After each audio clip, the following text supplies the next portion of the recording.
प्यारे साथियों नमस्कार। स्वागत है आप सभी लोगों का आपके प्यारा सा स्टडी प्लेटफॉर्म साइंस संग्रह में। साथियों मैं उम्मीद करता हूं कि आप सब लोग बहुत अच्छे होंगे और आपकी पढ़ाई लिखाई बहुत अच्छे से हो रही होगी। प्यारे साथियों आज क्लास 12th हिंदी दिगंत भाग 2 का प्रतिपूर्ति का क्वेश्चन मैं लेकर के आया हूं। वैसे तो आप सब लोग जानते हैं प्रतिपूर्ति का मतलब क्या होता है कि किसी भी वस्तु के बदले किसी चीज के बदले पैसे चुकाना भुगतान करना, इसका अर्थ होता है पर प्रतिपूर्ति का ये अर्थ होता है। हालांकि साहित्य में भी आप ये जो आपके 3 चैप्टर आपको देखने को मिलता है क्लास 12th के हिंदी के भाग में प्रतिपूर्ति वाला एक सेक्शन देखने को मिलता है, आप उसमें 3 चैप्टर देखने को मिलता है। रस्सी का टुकड़ा, उसके बाद क्लर्क की मौत, उसके बाद पेशगी। हालांकि इस तीनों चैप्टर के अंदर आप देखिएगा पैसे की चर्चा जरूर हुई है, मुद्रा की चर्चा जरूर हुई है। हालांकि ये चैप्टर मैं आपको पढ़ाऊंगा, लेकिन मैं दावा करता हूं कि अगर आप इस वीडियो को देखते हैं तो इसमें जितना भी मैं क्वेश्चन लेकर आया हूं आप सबके लिए, उसमें से एक भी क्वेश्चन आपका प्रतिपूर्ति का नहीं छूटने वाला है। ये बहुत इंपॉर्टेंट है, ये बहुत इंपॉर्टेंट सवाल है साथियों। तो आप सभी लोग अंत तक इस वीडियो को देखिए और प्लीज अच्छा लगेगा तो सभी दोस्तों के साथ शेयर भी कर दीजिएगा। क्या करना है? शेयर कर देना है सभी दोस्तों के साथ बिंदास होकर के। तो चलिए स्टार्ट करते हैं, शुरू करते हैं। सबसे पहले तो मैं आपको बता दूं कि इसमें जो है ये 3 चैप्टर हैं बच्चों, ये 3 चैप्टर देखने को मिलता है। एक है हमारा रस्सी का टुकड़ा, रस्सी का टुकड़ा ये है, और इसको लिखने का काम किया है गाइडी मोपासा ने। किसने? गाइडी मोपासा, मोपासा। ठीक है, अब इनके बारे में हम लोग अभी आगे देखेंगे जानेंगे। दूसरा है बच्चों क्लर्क की मौत। देखिए पता होना चाहिए एक एक अंक का बहुत महत्व होता है।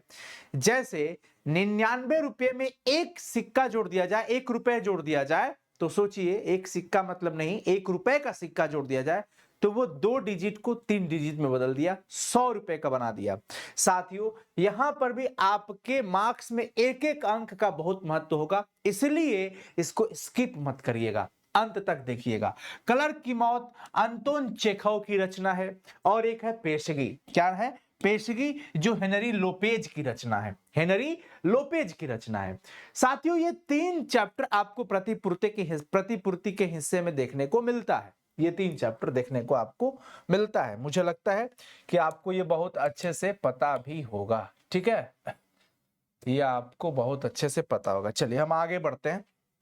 अब जो क्वेश्चन है उस क्वेश्चन की तरफ चलते हैं कि वो क्वेश्चन क्या है। पहला देखो, मोपासा की जो हम बात कर रहे हैं ये फ्रांस के थे। कहां के थे बच्चों? ये बच्चों फ्रांस के थे। मोपासा कहां के थे? फ्रांस के थे। अब ये 1850 में जन्म, 1893 में इनकी मृत्यु होती है। अब सुनिए 1870 से लेकर 90 तक उनकी लगभग 300 कहानियां हैं। अब ये सवाल पूछा हुआ भी सवाल है कि मोपासा के 1870 से लेकर 90 तक के बीच में उनकी लगभग कितनी कहानियां हैं? तो भाई 300 कहानियां। सिर्फ 300 कहानियां ही नहीं, 6 उपन्यास भी है। कितने? 6 उपन्यास भी देखने को मिलता है, 3 यात्रा पुस्तकें और एक कविता पुस्तक एवं एक कहानी पुस्तक, एक कहानी पुस्तक भी है। किनकी? मोपासा की। अब सुनिए इस चैप्टर के अंदर मैं आपको बताऊंगा, इस चैप्टर के अंदर बटुए की बात है, उसकी चर्चा है। भाई बहुत सारे लोगों को जो भीड़ थी गोदरबिल के चौराहे पर जा रही थी, वहां पे भीड़ भी लगा हुआ था। बाद में पता चला, अनाउंस हो रहा था कि भाई कल शाम यहां सड़क पर एक काले चमड़े का बटुआ गिरा था। बटुआ आप लोग समझते हो ना, और उस बटुए में कुछ था, मैं आगे चर्चा करूंगा। उसको लेकर के इसमें चर्चा की गई है। इस लेखन के अंदर, अपने लेखन में मोपासा ने बुर्जुआ समाज के चाल चरित्र को बेपर्द किया है इसमें। अब यहां से ये समाज जरूर पूछता है कि किस समाज के चाल चरित्र को बेपर्द किया है मोपासा ने? इस समाज को। देखो भीड़ कहां पर लगी हुई थी ये भी सवाल पूछता है। मैं हालांकि ये चैप्टर जब आपको पढ़ाऊंगा ना तो बहुत अच्छे से समझ में आएगा, लेकिन अभी क्वेश्चन को मैं एक अलग करके दे रहा हूं ताकि आप लोग इसको नोट कर लो। गोदरबिल के चौराहे पर, गोदरबिल क्या? एक जगह का नाम है। गोदरबिल एक जगह का नाम है। गोदरबिल के चौराहे पर लोगों की भीड़ लगी हुई थी। तो सवाल पूछा जा सकता है कि पठित पाठ के आधार पर बताइए भीड़ कहां पर लगी हुई थी? स्विट्जरलैंड में, नीदरलैंड में कि गोदरविल में, तो हम क्या कहेंगे भाई, गोदरविल के चौराहे पर ही भीड़ लगी थी। भीड़ कहाँ लगी थी? गोदरविल के चौराहे पर। अब यहां से एक सवाल और आता है कि काले चमड़ा का जो बटुआ था उसमें क्या था? 500 फ्रैंक थे। अब फ्रैंक क्या है? बहुत पुरानी मुद्रा को कहा जाता है फ्रैंक। अब उस समय की जो रचना है आप समझ ही सकते हैं। 500 फ्रैंक था उस बटुए में, और व्यापार से संबंधित कुछ जरूरी कागजात भी थे उस काले चमड़े के बटुए में। और ये बटुआ किसका था भाई? मैत्र हुल्ब्रेक का बटुआ था। मैत्र हुल्ब्रेक, हुल्ब्रेक नाम था उनका, हुल्ब्रेक इनका बटुआ था। और गिरा कहां पे था? तो बेंजेविल जाने वाली सड़क पर गिर गया था। बेंजेविल सड़क पर गिर गया था इनका बटुआ। किनका बटुआ? हुल्ब्रेक का बटुआ। हुल्ब्रेक का बटुआ। तो बच्चों यहां से ये सभी क्वेश्चन जो है बहुत ही इंपॉर्टेंट है। सारे इंपॉर्टेंट सवाल है बच्चों, सारे इंपॉर्टेंट सवाल है। तो ये आपने देखा पहला, रस्सी का टुकड़े का। हालांकि सड़क पर ये रस्सी का टुकड़ा उठाते हैं, मतलब कहते हैं कि मैं तो रस्सी का टुकड़ा उठाया हूं, तो नहीं नहीं, आपने तो बटुआ उठाया है। आप पर आरोप है, कल शाम को मैंने देखा आप बटुआ उठाए हैं। तो उन्होंने कहा बटुआ है, हम तो रस्सी का टुकड़ा, देखो मेरे पैकेट में रस्सी का टुकड़ा मिलेगा। और उन्होंने रस्सी का टुकड़ा निकाल के दिखाया। तो बच्चों आपको हैरानी बिल्कुल नहीं होनी चाहिए कि इस शीर्षक का नाम, आखिर यहां पर जो चैप्टर लिखा गया, इसके शीर्षक की जो नाम ली गई है, शीर्षक के नाम में आप देखेंगे रस्सी का टुकड़ा ही लिखा गया है। और ये रस्सी का टुकड़ा का क्या संबंध है इस रचना से, मैं आपको बता दिया।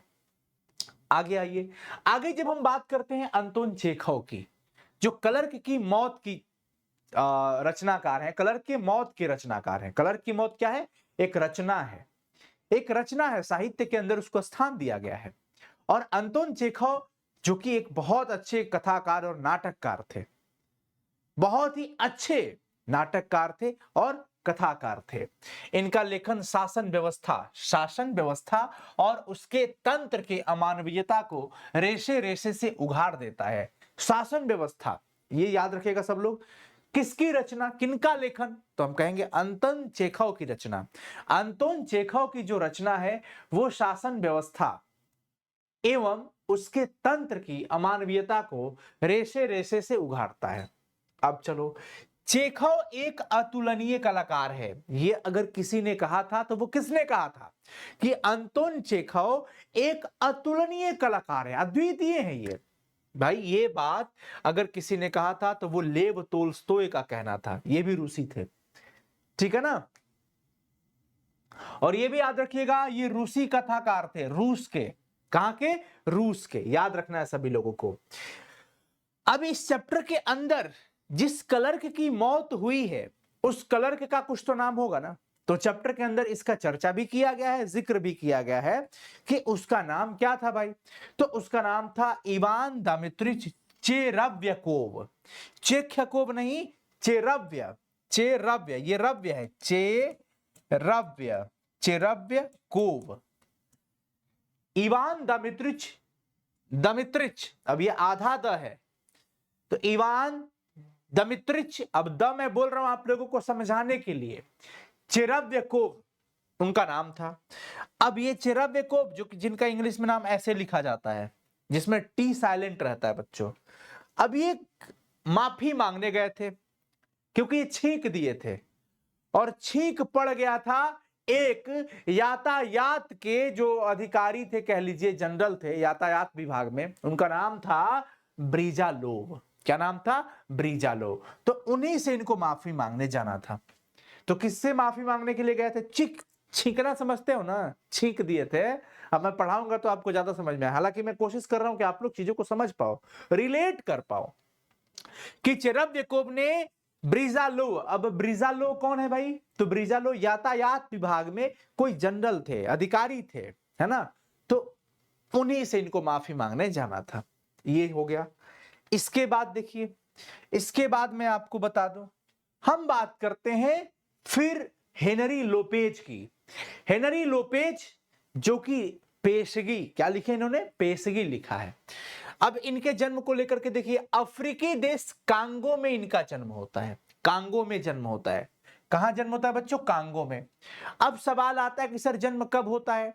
तो 12 सितंबर 1937 को इनका जन्म होता है। 12 सितंबर 1937 को इनका जन्म होता है। कब होता है?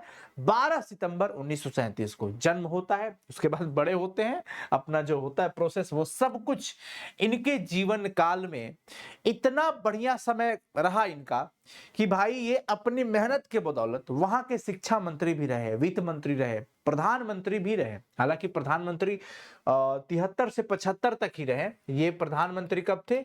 1973 से लेकर 1975 तक थे प्रधानमंत्री। कहां के? कांगो में। कांगो के ही थे। कांगो के शिक्षा मंत्री बनाए गए। कांगो के शिक्षा मंत्री थे, वित्त मंत्री रहे और प्रधानमंत्री भी रहे। हालांकि प्रधानमंत्री कब से कब तक रहे? 1973 से 75 के बीच। अब पेशगी जो इन्होंने लिखा है, पेशगी के अंदर एक छोटी बच्ची और उसकी देखभाल करने वाली जो सेविका घर में रखी जाती है, जिसको आया आप कह सकते हैं, उसका नाम था कारमेन।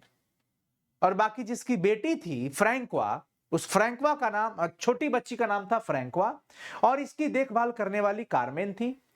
बाकी मैडम थी। एक चौकीदार है, चौकीदार का नाम था फर्डिनांड। तो ये उस पर है, बच्चे की देखरेख को लेकर के मैडम का स्वभाव थोड़ा अजीब था। और ये जो सेविका थी कारमेन, ये अपने बच्चों की तरह फ्रैंकवा की बड़ी ख्याल रखती थी। फ्रैंकवा को कब क्या खिलाना है, कब सुलाना है, सुलाते वक्त में लोरी सुनाना, ये बहुत केयर करती थी फ्रैंकवा की। इससे रिलेटेड कुछ चीजें हैं इस चैप्टर के अंदर, मैं आपको पढ़ाऊंगा तो मैं बताऊंगा पूरा डिटेल। फ्रैंकवा जो एक छोटी बच्ची थी और उसकी आया, आया का मतलब आप समझ रहे हो ना?